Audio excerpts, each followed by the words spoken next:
We see ourselves as being in a race. We could potentially revolutionize the world.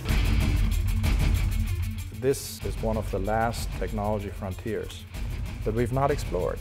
In this small shop, race team owner Oliver Kutner put together a dream team of engineers, designers, mechanics, and race car drivers to create the Edison 2 and pursue the $5 million Automotive X Prize. They won. It gets 111 miles per gallon combined EPA, 129 on the highway, and we did it by basically building the lightest possible car with the lowest aerodynamic drag. It is a first prototype of trying to do something that no auto manufacturer can do. The shape of the car follows the principles of an Indy car. The cars we're developing are not just fuel efficient. They're not just record-setting. They're fun cars to drive. Automobile companies are like aircraft carriers. They don't steer easily. We're still building the same 4,000-pound car to move the 200-pound person. We are the secret weapon that could unseat the General Motorses of the world. We're doing it all from this little shop here in Lynchburg, Virginia. We are very passionate about what we do. These guys work endless hours. They work right to the brink of where you can't work. You're never leaving work. You're always on call or live in the back of the shop.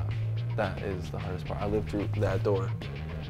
So it's getting old. Cars, once they're in your blood, they're like malaria. I'm a racer, I'm an engineer, I work in the marketing department. I go around and do whatever needs to get done.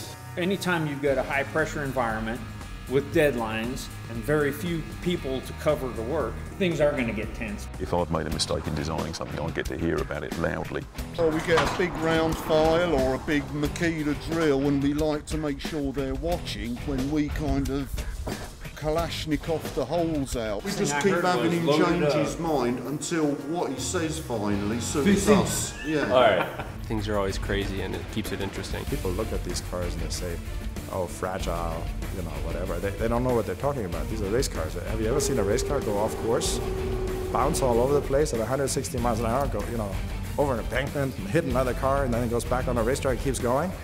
You know why? Because it's well designed and strong.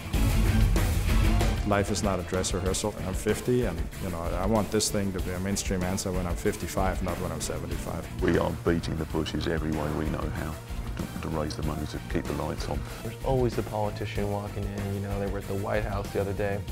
But all those don't amount to anything unless the check is there at the end of the day. We can build the most efficient car on the planet. It's not magic. You just do it.